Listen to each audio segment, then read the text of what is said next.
اعوذ باللہ من الشیطان الرجیم بسم اللہ الرحمن الرحیم الحمد للہ رب العالمین الحمد للہ رب شاکرین رب اشرح لی صدری ویسر لی امری وحلل عقدۃ من لسانی یفقهوا قولی اما بعد قال رسول اللہ صلی اللہ علیہ وآلہ وسلم افضل الاعمال انتظار الفرج.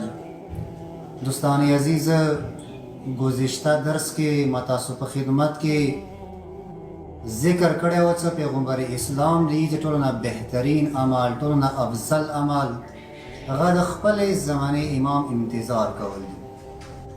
ما بیا عرض وکړو چې آیا انتظار نه مطلب څه دی. زه به یو مثال اوس بیا ورکوم لکه څنګه ما ورته که اول مارچي هغه دپاره مو مختلفو شیونو انتظام اوس هم ځینې خلک شته دي چې هغو سوچ دا دی چې که چیرې اوس کې دې زمانې کې دې ټایم باندې امام زمان راشي نو هغه دپاره موږ څه تیاري وکړو. ځینې خلکو سوچ دا دی چې هغوی چې امام دپاره خرغه کمره تیاره کړو خپل کور کې. ځینې خلک شته دي چې هغو سوچ دا دی چې امام دپاره بهترین کور تیار کړو. ځینې خلکو سوچ دا دی چې امام دپاره بهترین خر او ګاډی واخلو. نو دا کوم انتظار دی دا څه فایده نه لري. امام ته نه د کمرې ضرورت شته، امام ته نه د کور ضرورت شته، امام ته نه د ګاډي ضرورت شته، امام ته نه د بنګلې ضرورت شته، بلکې امام ته که ضرورت دی هغه د تا بدن دی. امام دی چې مؤمنه ته ما ته خپل بدن تیار کا، زه تا بدن غوښتونکی یم. امام تا د بدن خریدار دی، امام تا د بنگلې خریدار نه دی، امام تا د ګاډي خریدار نه دی. نو دی وجې نه ما ته پکار دی چې امام ته خپل ځان تیار کوم. امام یې چې ته ما پسې ما ګرځه مؤمنه، بیا زه در پسې خپله درځم. لکه یوه مختصر ونې واقعه تېره کوم.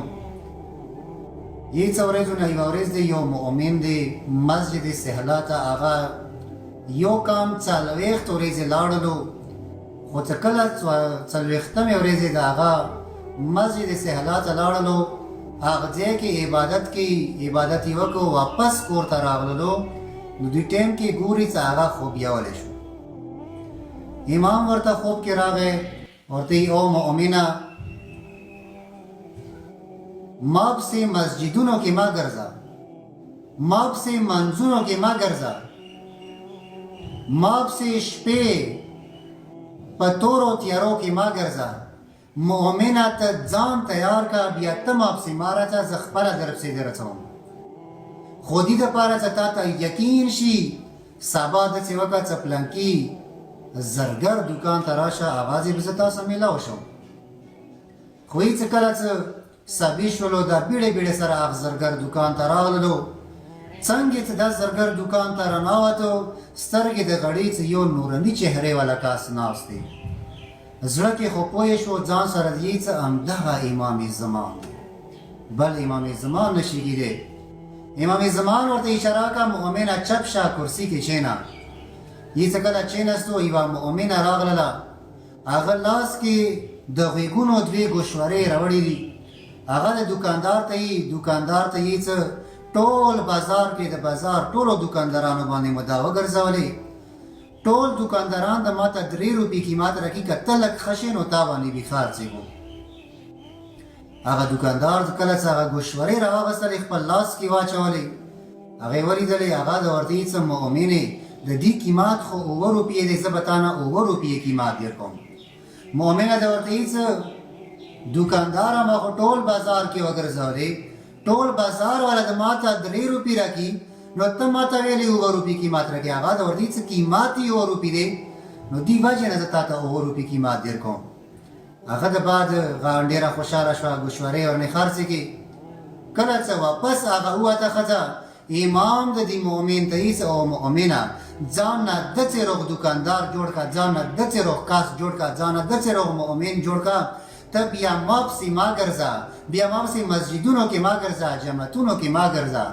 ته ځان نه داسې روغ انسان جوړ کړه، ځان کې خپل زړه کې د بل انسان احساس پیدا وکړه، بیا ته ما پسې مسجدونو کې منځونو کې بیا مه ګرځه. زب یا تاثر تکور کی چینا ام غازی درسون. بس دوستان عزیز، پروردگار عالم د متعلی خبر باندې عمل کوونی توفیق عنایت کی. پروردگار عالم د منا د کوم خبره موکه د خپل درگاه کی قبول او منظوری کی. وصلی الله علی محمد و آل محمد وعجل فرجهم.